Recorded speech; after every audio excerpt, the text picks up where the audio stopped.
Hello viewers, welcome to I dream. నేను doctor Pawan Kumar కాసు, director Sanjeevini academy. ఈరోజు అతి ముఖ్యమైన జేఈఈ మెయిన్ 2025 ఫస్ట్ సెషన్కి సంబంధించిన ఎగ్జామ్ స్ట్రాటజీ గురించి డిస్కస్ చేయడానికి మీ ముందుకు వచ్చాను. సో ఈ వీడియోలో మనం కాంప్రహెన్సివ్గా జేఈఈ మెయిన్ 2025 జనవరి సెషన్ ఎగ్జామ్ అప్రోచ్ ఏ విధంగా ఉండాలి అనే విషయం గురించి సీరియస్గా డిస్కస్ చేద్దాం. అంటే ప్రిపరేషన్ మీది ఏ రకంగా సాగింది, ఎంత డెప్త్లో ప్రిపేర్ అయ్యారు, ఎంత కాన్ఫిడెంట్గా ఉన్నా కూడా మనం ఎగ్జామ్ హాల్లో ఆ 3 గంటలు సరిగ్గా అటెంప్ట్ చేయకపోతే ర్యాంక్ అనేది అటు ఇటు అయ్యే ఛాన్సెస్ ఉన్నాయి. కనుక exam hall approach or examination approach or strategy అనేది చాలా ముఖ్యం. దీనికి సంబంధించిన కొన్ని ఇంపార్టెంట్ ఇన్స్ట్రక్షన్స్ ఈ వీడియో ద్వారా నేను మీకు ఇచ్చే ప్రయత్నం చేస్తాను. సో స్టూడెంట్స్, ఈ వీడియోని చివరి వరకు చూడండి. మీకు నచ్చినట్టయితే లైక్, షేర్ అండ్ సబ్స్క్రైబ్. చలో let's get in to the topic. ఈరోజు మనం డిస్కస్ చేస్తుంది ఏంటి, జేఈ మెయిన్ 2025 జనవరి సెషన్ స్ట్రాటజీ గురించి మాట్లాడుకుంటున్నాం. ఆల్రైట్, సో దీనిలో పాయింట్ వైజ్ నేను డిస్కస్ చేసే ప్రయత్నం మీతో చేస్తాను. ఏంటి ఆ ఇంపార్టెంట్ పాయింట్స్ అనేవి మనం చూద్దాం. ఫస్ట్ పాయింట్ వచ్చేసి సబ్జెక్ట్స్ అటెంప్టింగ్ ఆర్డర్. అంటే ఇప్పుడు జేఈఈ మెయిన్ ఎగ్జామ్లో మీకు తెలుసు మ్యాథ్, ఫిజిక్స్ అండ్ కెమిస్ట్రీ సబ్జెక్ట్కి 25 క్వశ్చన్ల చొప్పున మొత్తం 75 క్వశ్చన్స్ ఉంటాయి. దీనిలో సెక్షన్ ఏలో straight objective type with single option correct.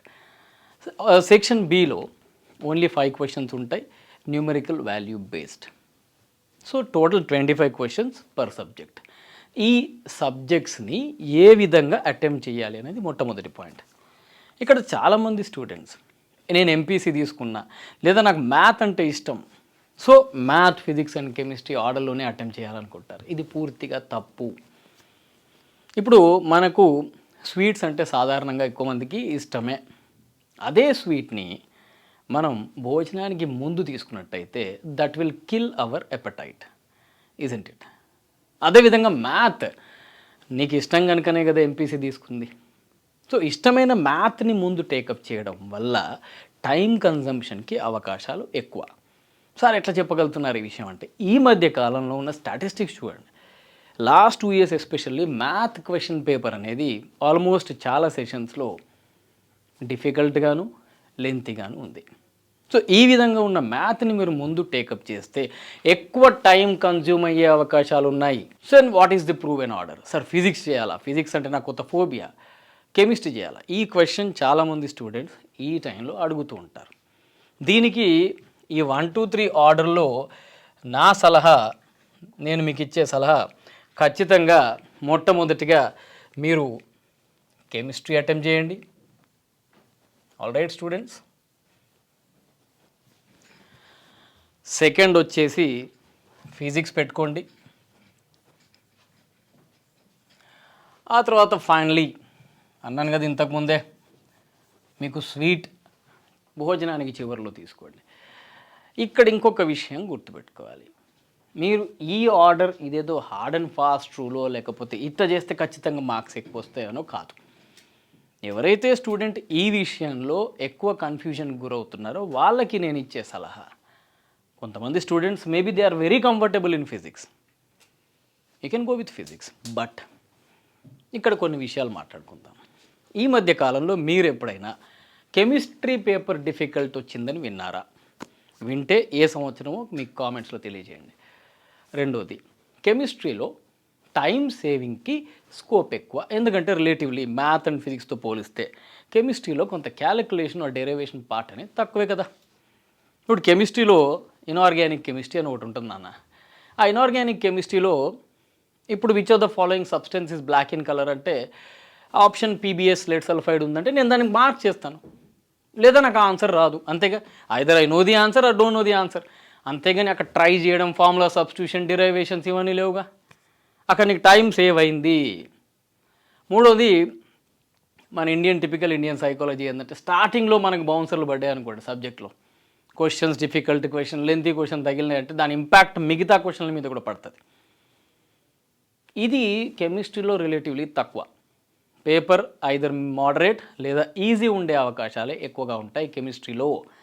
So స్టార్టింగ్లో మీరు కొన్ని కరెక్ట్గా చేయగలిగితే మీ కాన్ఫిడెన్స్ లెవెల్స్ రెట్టింపై మీరు ముందు సబ్జెక్ట్స్లో కూడా ఇంకా బాగా పర్ఫామ్ చేసే అవకాశాలు ఉన్నాయి. కనుక this is considered to be the most proven order. ఇప్పుడు సపోజ్ కెమిస్ట్రీలో అవుట్ ఆఫ్ 25 క్వశ్చన్స్ నేను ఒక 15 క్వశ్చన్స్లో కాన్ఫిడెన్స్ ఉంది అనుకుందాం. ఇప్పుడు నాకు ఏ ప్రశ్నకైతే ఇప్పుడు నేను మాట్లాడుతుంది నాన్న ఇక్కడ ఖచ్చితంగా కెమిస్ట్రీ గురించే. సో కెమిస్ట్రీలో నాకు కాన్ఫిడెన్స్ ఉంది, నేను 15 క్వశ్చన్స్ అటెంప్ట్ చేశాను. సో నేను 15 క్వశ్చన్స్ అటెంప్ట్ చేశాను, నాకు ఈ ఆన్సర్స్ వచ్చాయి కనుక నాకు అక్కడ టైం కూడా సేవ్ అయ్యే ఛాన్సెస్ ఉన్నాయి. ఎందుకంటే నీకు ఆన్సర్ రాని క్వశ్చన్కి డెఫినెట్లీ ఎక్కువ టైం పడుతుంది, ఆన్సర్ వచ్చిన క్వశ్చన్కి తక్కువ టైమే పడుతుంది. ఆ టైంని నువ్వు మిగతా సబ్జెక్ట్స్ వైపు ఫోకస్ చేయడానికి కూడా వీలవుతుంది. కనుక ఈ ఆర్డర్ ఫాలో అయ్యే ప్రయత్నం మీరు తప్పకుండా చేయండి. ఓకే, ఇది first and foremost important point which students generally ask. Alright, అర్థమైంది కదా. Proven order. మీరు ర్యాంకర్స్ని తీసుకుంటే చాలామంది ర్యాంకర్స్ ఇదే ఒపీనియన్ ఎక్స్ప్రెస్ చేస్తారు. చలో నెక్స్ట్ పాయింట్కి వెళ్దామా. ఆల్రైట్, ఒక్కొక్క పాయింట్ డిస్కస్ చేద్దాం నాన్న. అదే చెప్పింది, వీడియోని లాస్ట్ వరకు చూస్తే కానీ మీకు అన్ని విషయాల పట్ల ఒక గ్రిప్ అనేది రాదు. ఎందుకంటే 22వ తారీఖుకే కదా మనకి ఎగ్జామ్ స్టార్ట్ అవుతుంది, 31కి ఎండ్ అవుతుంది. సో ఇంకా చివరిలో ప్రిపరేషన్ టిప్స్ చెప్పండి సార్, ట్రిక్స్ చెప్పండి సార్, వాటికంటే ఎక్కువ ఎగ్జామ్ హాల్ అప్రోచ్ అనేది important. Second and foremost the most important point is considered to be time management కదా. ప్రతి స్టూడెంట్ ఎగ్జామ్ హాల్లోకి పోయేటప్పుడు ఎక్స్ట్రీమ్లీ కాన్ఫిడెంట్గా ఉన్నా అదే బయటకు వచ్చే టైంకి పూర్తిగా నీరు గారిపోతున్నాడు. దీనికి మెయిన్ రీజన్ మీకు అర్థమైపోయి ఉంటుంది, ఇదే టైం మేనేజ్మెంట్. వీళ్ళు టైంని సరిగ్గా మీరు మేనేజ్ చెయ్యలేక అన్నెసెసరీ క్వశ్చన్స్ అటెంప్ట్ చేసి నెగిటివ్ మార్క్స్ తెచ్చుకొని ర్యాంక్లో వెనకబడిపోతున్నారు తప్ప మీకు స్కిల్ లేక కాదు. ఎందుకంటే మీరు ఇవే క్వశ్చన్ పేపర్స్ని మీ ఎగ్జామ్ అయిపోయాక బయటకు వచ్చి చెక్ చేసుకోండి, విల్ బీ సర్ప్రైజ్డ్. మీకు అన్ని క్వశ్చన్స్కి ఆన్సర్స్ వస్తాయి ఆల్మోస్ట్. అండ్ నేను ఎగ్జామ్ హాల్లో 30 అటెంప్ట్ చేయగలిగితే బయటకు వచ్చాక 50 వరకు అటెంప్ట్ చేయగలుగుతాను. ఎందుకు అవుతుంది ఇట్లా అంటే ఏదో స్ట్రెస్, తెలియని స్ట్రెస్ అనేది నీ మైండ్ చుట్టూ తిరుగుతుంది అక్కడ. సో దీన్ని నువ్వు ఓవర్కమ్ చేయాలంటే ప్రాపర్గా టైం అనేది మేనేజ్ చేయాలి. చలో దీని గురించి మాట్లాడుకుందాం. Alright, so time management is next important aspect. Let's talk about the time management. ఇక్కడ మనకి తెలిసిందే నాన్న, టోటల్ ఎగ్జామ్ టైం ఎంత బేటా? 3 hours. అంటే 180 minutes. నెంబర్ ఆఫ్ క్వశ్చన్స్ వచ్చేసి చెప్పండి, నెంబర్ ఆఫ్ క్వశ్చన్స్ ఎన్ని? 75 క్వశ్చన్స్. ఇప్పుడు ఒకవేళ ఆల్ ఇండియా టాపర్ స్టూడెంట్ ఎవరైనా ఈ వీడియో చూస్తున్నట్టయితే నువ్వు ఒకవేళ 75 out of 75 అటెంప్ట్ చేద్దాం అనుకుంటే వెల్ అండ్ గుడ్. బట్ ఇప్పుడు నేను ఎన్ఐటీలో సీట్ తెచ్చుకోవడానికి, మంచి ఎన్ఐటీలో మంచి బ్రాంచ్లో సీట్ తెచ్చుకోవడానికి నేను 40 to 60 మధ్య depending upon my reservation category attempt చేస్తే సరిపోద్ది. ఫర్ ఎగ్జాంపుల్, నేను average to above average student and my intent is to attempt between 50 to 60 questions అనుకుందాం ఇక్కడ. ఎందుకంటే తెలియని క్వశ్చన్స్ ఆన్సర్ చేస్తే మనకి నెగిటివ్ మార్క్స్ వస్తాయి. అందుకే ఆచి తూచి తెలిసిన క్వశ్చన్స్ మాత్రమే అటెంప్ట్ చేసే ప్రయత్నం చేయాలి. సక్సెస్ అవ్వచ్చు, కాకపోవచ్చు. నేను ఇక్కడ మీరు అండర్లైన్ చేసుకోవాల్సిన విషయం ఏంటంటే, ఫెమిలియర్ అంటే తెలిసిన, నాన్ ఫెమిలియర్ తెలియని క్వశ్చన్స్ కింద మాత్రమే నేను క్వశ్చన్ పేపర్ని సపరేట్ చేస్తున్నాను. క్వశ్చన్ చూడగానే నీకు ఒకవేళ తెలిసిన టాపిక్ నుంచి వస్తే అది ఈజీ అయినా టఫ్ అయినా నువ్వు సాల్వ్ చేస్తావు, అటెంప్ట్ చేస్తావు. అట్లీస్ట్ తెలియని టాపిక్ నుంచి వస్తే చేయలేంగా.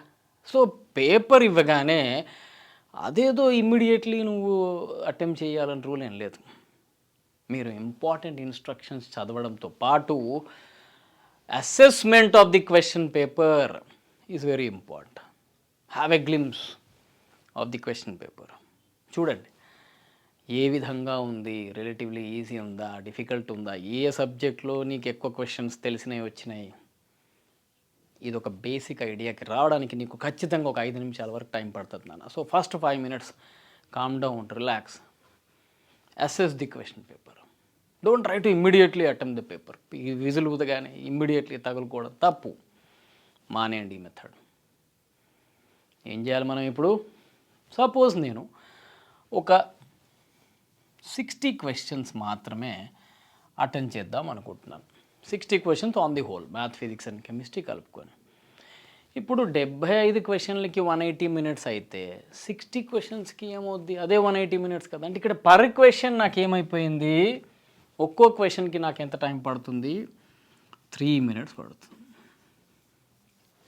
దొరికింది, నాకు అంత టైం దొరికింది. సో నేను ఇప్పుడు తొందరపడాల్సిన అవసరం లేదు. ఇంకా ఇంతకుముందు 2 నుంచి 2:30 అనిపించేది 75 క్వశ్చన్లకి. ఇప్పుడు నాకు అది 3 నిమిషాలకు చేరింది. ఈ 3 నిమిషాల్లో ఆలోచించండి నాన్న. ఫస్ట్ మినిట్ రీడింగ్ అండ్ అండర్స్టాండింగ్కి పడుతుంది. ఫస్ట్ మినిట్ దేనికి పడుతుంది? ఆ క్వశ్చన్ని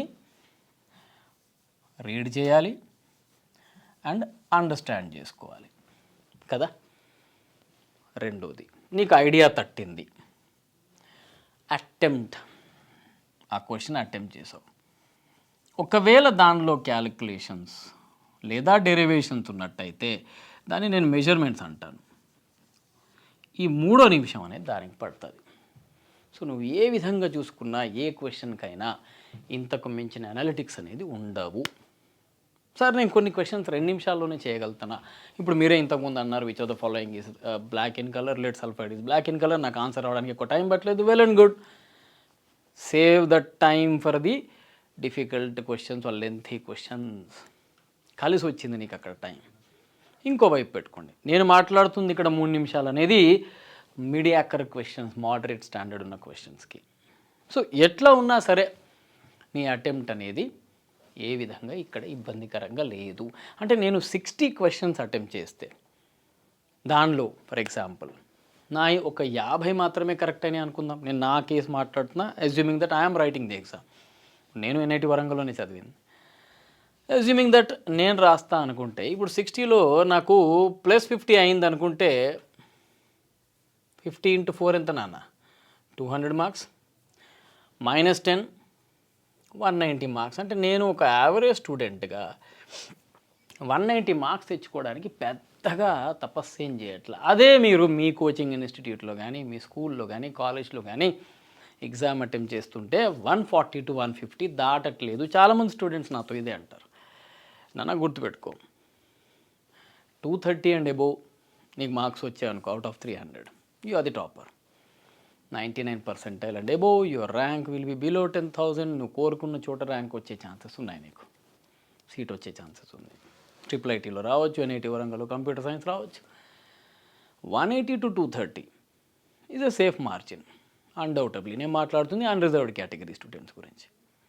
160 to 180 నార్త్ ఈస్ట్ సైడ్ ఉన్న, extreme north and north east side ఉన్న NITస్లో సీట్ రావచ్చు. సార్ నాకు 140 to 150 వస్తున్నాయి బేటా, నీ పర్సెంటైల్ స్కోర్ 90 to 95 మధ్యలో ఉంటుంది. ఆ స్కోర్ అనేది నిన్ను అటు NITలోకి తీసుకుపోదు, అట్లా అని ఎన్నికడిగే ఎనియదు. It's a complicated region, zone. So చాలామంది స్టూడెంట్స్కి అక్కడనే మార్క్స్ వస్తున్నాయి. అండ్ ఇక్కడ ఈ జోన్లో 140 to 160, 120 to 160 మధ్య ఎక్కువ మంది స్టూడెంట్స్ ఉండడం వల్ల కూడా మీ ర్యాంక్ అనేది ఒక్కొక్క మార్క్కి వేలల్లో స్కిప్ అవుతూ ఉంటుంది. అంటే లాస్ట్ ఇయర్ స్టాటిస్టిక్స్ చెప్తున్నాం, 122 మార్క్స్ వచ్చిన ఒక స్టూడెంట్కి 1,23,000 ర్యాంక్ వస్తే 120 వచ్చిన స్టూడెంట్కి 2 lakh దగ్గర వచ్చింది. ఇంత వేరియేషన్ ఉంటుంది ఇక్కడ. ఎందుకంటే అక్కడ చాలామంది స్టూడెంట్స్ ఆ బఫర్ రీజియన్లోనే ఉంటారు. సో ఆ రీజియన్లోనే ఉన్నట్టయితే come on, jump to the safe region. ఏంటా safe region? 160 marks and above. Sir ఇప్పుడు ఏం చేయాలి నేను? నా NTA వెబ్సైట్ పాత క్వశ్చన్ పేపర్స్ ఉన్నాయిగా, అవన్నీ అటెంప్ట్ చేయి. వేరే పని ఏం పెట్టుకో, PYQs అటెంప్ట్ చేయి. ప్రతి క్వశ్చన్ని సాల్వ్ చేసే ప్రయత్నం చేయి, లేదా వాటి సొల్యూషన్ చూసుకో, దానిలో ఇంపార్టెంట్ కాన్సెప్ట్ని అండర్లైన్ చేసుకో. సార్ నేను ఫలానా కోచింగ్ ఇన్స్టిట్యూట్ మాక్ టెస్ట్ రాస్తున్నా, ఇది పనికి వస్తుందా?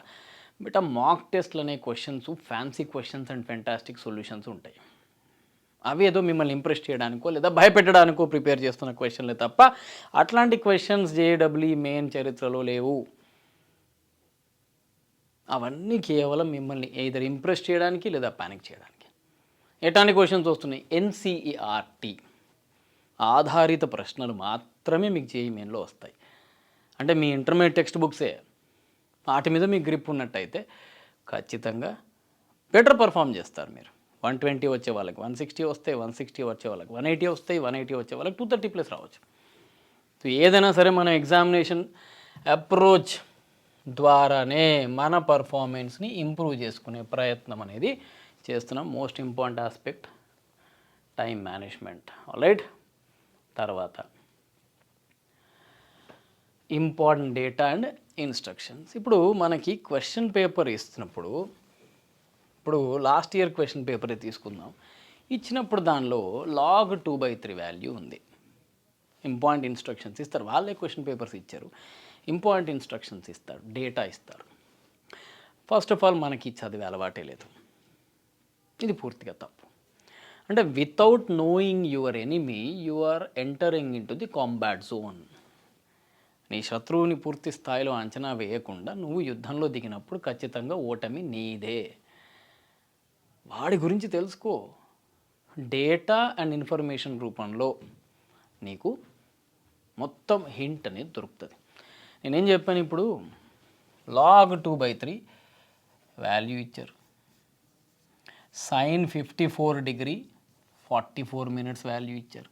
సో ఈ ఇన్ఫర్మేషన్ ద్వారా నాకు ఒక ఐడియా వస్తుంది. ఏంటి idea? Maybe this data is useful. ఏదో ప్రశ్నకి ఆన్సర్ తీసుకొచ్చే ప్రాసెస్లో నాకు ఇది ఉపయోగపడుతుంది. ఇదేంటిది 54 డిగ్రీ 44 మినిట్స్ అంటే టెట్రాహెడ్రల్ యాంగిల్ అంటాం కదా, 109 డిగ్రీ 28 మినిట్స్ బై 2 చేస్తే నీకు ఏదో ఈక్విలేటరల్ ట్రయాంగిల్ అనేది బిల్డ్ అయింది. ఇది 109 డిగ్రీ 28 మినిట్స్, ఈ యాంగిల్ ఇచ్చారు. Maybe you will use sine so that ఈ రెండు వాల్యూస్లో ఏదో ఒకటి ఫైండ్ అవుట్ చేయడం, ఆపోజిట్ సైడ్ హ్యాపటెనస్ ఏదో ఒకటి ఫైండ్ అవుట్ చేయడంలో ఉపయోగపడుతుంది. ఇది బఫర్ రిలేటెడ్ డేటా, ఆయనకి ఈక్విలిబ్రియం చాప్టర్లో బఫర్ రిలేటెడ్ డేటా అంటే ఏదో ఒక హింట్ అయితే నీకు అక్కడ దొరుకుతుంది. ఫర్ ఎగ్జాంపుల్, ఇప్పుడు అటామిక్ మాస్ ఆఫ్ బ్రోమిన్ ఇచ్చారు అంటే ఎక్కడో ఇది ఉపయోగిస్తావని. సో చాలాసార్లు బేటా మనకి ఈ డేటా అనేది హింట్ లాగా పనిచేస్తుంది. సో ఈ హింట్ని మిస్ చేయకండి. So I would suggest 5 minutes అన్నాం కదా మనం స్టార్టింగ్లో టైం మేనేజ్మెంట్లో, ఆ 5 మినిట్స్లో having a quick look at important data is also very very useful. Instructions చూసుకోండి. ప్రెస్ రిలీజ్ ద్వారా ఆల్రెడీ చెప్పాల్సింది చెప్పేసింది ఎన్టీఏ. ఆల్మోస్ట్ ఆల్ ఇన్స్ట్రక్షన్స్ వినో, కానీ ఒకసారి రివైజ్ చేసుకుంటే మంచిది. ఇక్కడ ఎగ్జామ్ అయిపోయిన తర్వాత సపోజ్ నేను కెమిస్ట్రీ అటెంప్ట్ చేశాను, ఫస్ట్ 20 క్వశ్చన్స్ అటెంప్ట్ చేశాను. నాకు ఇది చేయడానికి 55 మినిట్స్ పట్టింది. అంటే నాకు ఇక్కడ ఒక 5 మినిట్స్ పేరులో ఉంది కదా, ఎందుకంటే I have decided not to cross 1 hour per subject. అక్కడ 5 మినిట్స్ దొరికిందిగా. నేనేం చేస్తా, ఆ 5 మినిట్స్ని రివ్యూ కోసం పెట్టుకుంటా. సో ఇది నాకు అటెంప్ట్కి పడితే 5 మినిట్స్ ఏం చేస్తా బేటా, నేను రివ్యూ చేస్తా. అంటే నేను కరెక్ట్గానే మార్క్ చేస్తున్నానా ఆన్సర్, ఆయనతో తొందరపాట్లో ఏం తప్పు పెడుతున్నానా అని కదా. ఒక్కసారి రివ్యూ చేసుకుంటే నువ్వు ఏదైనా సిల్లీ మిస్టేక్ చేస్తే దాన్ని సరిదిద్దుకునే ఛాన్సెస్ ఎక్కువ ఉంటాయి. సో అట్లా time management and instruction reading and data రిడమ్షన్లో మనకి ఇది ఒక ఇంపార్టెంట్ ఇన్స్ట్రక్షన్. అందరు స్టూడెంట్స్ గుర్తుపెట్టుకొని ఖచ్చితంగా రివ్యూ లేదా రివైజ్ అనేది చెయ్యాలి. ఓకే, సో ఇది అయ్యాక చాలా ఇంపార్టెంట్ టాపిక్ దట్ ఇది, కాన్సెప్ట్స్ అండ్ క్యాలిక్యులేషన్స్. ఇప్పుడు మనం వాడు అనుకున్నాం ఏంటది, 3 మినిట్స్ నాకు టైం దొరికింది. ఈ 3 మినిట్స్లో ఫస్ట్ రీడ్ అండ్ అండర్స్టాండ్ రాస్తాను కదా, సెకండ్ అటెంప్ట్, థర్డ్ మెజర్మెంట్స్ అనుకున్నాం కదా, క్యాలిక్యులేషన్స్ లేదా రివ్యూ, ఈ రెండు దీని కింద వస్తాయి. ఓకే, ఇక్కడ ఈ కాన్సెప్ట్ అనేది ఇక్కడ ఇప్పుడు మనకి క్వశ్చన్ ఇచ్చినప్పుడు అది జేఈ మెయిన్ కావచ్చు, నీట్ కావచ్చు, అడ్వాన్స్డ్ ఎగ్జామ్ ఆర్ ఎంసెట్ ఏదన్నా కావచ్చు. ఇక్కడ ఏముంటుందన్న మనకి what do we have here is the data. క్వశ్చన్లో ఏముంటుంది, డేటా ఉంటుంది అండ్ క్వశ్చన్ ఉంటుంది. కొంత ఇన్ఫర్మేషన్ ఇస్తారు, సమ్ ఇన్ఫర్మేషన్ అడుగుతారు. సో దీనిలో భాగంగా మనం గుర్తుపెట్టుకోవాల్సిన అతి ముఖ్యమైన విషయం ఏంటంటే, ఈ రెండింటిని కలిపే అంశం ఏదైనా ఉందా అంటే దాన్నే మనం ఏమని పిలుస్తామన్నా కాన్సెప్ట్ అంటాం. దీని మీద నీ గ్రిప్ లేకపోతే ఈ రెండింటిని లింక్ చేయలేవు నువ్వు. కాన్సెప్ట్స్ ఈ పాటికే మీకు ఒక ఐడియా వచ్చి ఉండాలి. ఇప్పుడు మీ దగ్గర ఏమైనా టైం ఉంటే మీరు ఏం చేస్తారు, కాన్సెప్ట్ రివ్యూ చేయండి. నేను ఫార్ములాస్ డెఫినేషన్స్ చెప్పట్లా, కాన్సెప్ట్ అంటున్నా. ఇది ఒక చెట్టుకు వేరు లాంటిది, తక్కువ సంఖ్యలోనే ఉంటాయి. ఇవి కొమ్మలు లేదా ఆకుల్లాగా ఎక్కువ సంఖ్యలో ఉండవు ఫార్ములాస్ అండ్ డెఫినేషన్ లాగా. Concepts are limited per chapter the important concepts. ఈ పాటికే మీరు నోట్స్ రాసుకుని ఉండాలి. ఆ నోట్స్ని, కాన్సెప్ట్స్ని తప్పకుండా రివ్యూ చేయండి. ఎందుకంటే ఇచ్చిన క్వశ్చన్లో ఉండే డేటాని అడిగిన ఇన్ఫర్మేషన్తో లింక్ చేసేది కాన్సెప్ట్ కనుక మీ దగ్గర ఈ పాటికే కాన్సెప్ట్ బ్యాంక్ అనేది ఉండాలి. సార్ నా దగ్గర లేదు, నేను 24th రోజు ఎగ్జామ్ రాస్తున్నా అన్నప్పుడు 22nd first and second sessions, 23rd 2 sessions papers తీసుకోండి. మీరు మీకంటే ముందు రాసే పిల్లల దగ్గర క్వశ్చన్ పేపర్స్ తీసుకోండి, లేదా ఇంటర్నెట్లో అందుబాటులో ఉంటాయి. తీసుకొని ఇమ్మీడియట్లీ ఏ రకమైన క్వశ్చన్స్ అడిగారు, ఈ మధ్య కాలంలో ఏ రకమైన క్వశ్చన్స్ అడిగారు ఈ 2 రోజుల్లో, ఆర్ట్ రిలేటెడ్ కాన్సెప్ట్స్ ఏంటి, కాన్సెప్ట్ మీద దృష్టి పెట్టండి అనే విషయాన్ని ఖచ్చితంగా అర్థం చేసుకోవాలి. So make a quick summary of the concept. And next point is calculations. Remember my dear students, ఇక్కడ క్యాలిక్యులేషన్స్ ఫుల్ ఫ్లెడ్జ్డ్గా ఉండే క్వశ్చన్స్ జేఈ మెయిన్లో రావు. మీరు కొన్నిసార్లు దారి తప్పుతూ ఉంటారు క్యాలిక్యులేషన్ రూపంలో. అంటే ఏదో క్వాడ్రాటిక్ ఈక్వేషన్ వచ్చింది, లేదా బైనామియల్ థియరంలో ఏదో ఒక ఎక్స్పాన్షన్ ఉంది అన్నప్పుడు నీకు తెలియకుండానే నువ్వు లెంతీగా క్యాలిక్యులేషన్ చేసుకుంటూ వెళ్ళిపోతూ ఉంటావు, టైం క్రాస్ అవుతూ ఉంటావు. నీకు అదే అక్కడ ఆ టైంలో ఉండే పియర్ ప్రెషర్లో గుర్తు పట్టలేకపోతావు. కనుక జాగ్రత్తగా క్యాలిక్యులేషన్ చేయాలి. క్విక్ క్యాలిక్యులేషన్స్ మీద ఫోకస్ పెట్టండి. ఎక్కువ లెంతీ అవుతుంది, క్యాలిక్యులేషన్ టైం దాటిపోతుంది, నీకు ఇచ్చిన 3 నిమిషాలు దాటిపోతుంది అన్నప్పుడు ఇమ్మీడియట్లీ దాన్ని పక్కన పెట్టేసి నెక్స్ట్ క్వశ్చన్కి వెళ్ళిపోండి తప్ప don't waste your time. All right, so don't waste your time behind the calculations. This is another important instruction. All right, and last stress management. ఇప్పుడు స్ట్రెస్ అనేది లేదా ప్రెషర్ అనేది ఎవరి మీద లేదు చెప్పండి, అందరి మీద ఉన్నదే కదా, అవునా? ఇప్పుడు సముద్ర గర్భంలో వాటర్ డ్రాప్లెట్ ఉంటుందా, అది ముత్యం కింద మారుతుంది. పర్ల్ అంటాం, మోతి, పర్ల్. సముద్ర గర్భంలో వాటర్ డ్రాపే పర్ల్ లాగా మారింది. ఇదే వాటర్ డ్రాప్లెట్ ఒక వేడి ప్యాన్ మీద, పెనం మీద వేసినప్పుడు ఎవాపరేట్ అయిపోయింది. తేడా ఏంటి?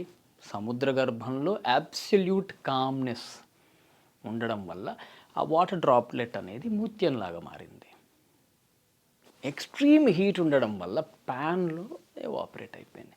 సో మీరు కడిగిన ముత్యంలాగా అవుతారా లేదా ఎవాపరేట్ అవుతారా ఆ రోజు అనేది మీలో ఇన్హరెంట్లీ ఈ స్ట్రెస్ కాంబాటింగ్ స్కిల్స్ మీదనే డిపెండ్ అవుతాయి. అంటే అబ్సల్యూట్ కామ్నెస్ మెయింటైన్ చేయండి. ఈ పోటీ పరీక్ష కోసం నువ్వు చాలా రోజులుగా ఎదురు చూస్తున్నా కూడా ఇదే నీ జీవితంలో ఫైనల్ ఎగ్జామ్ కాదు. There are many hurdles are exam that you going to face in the coming time.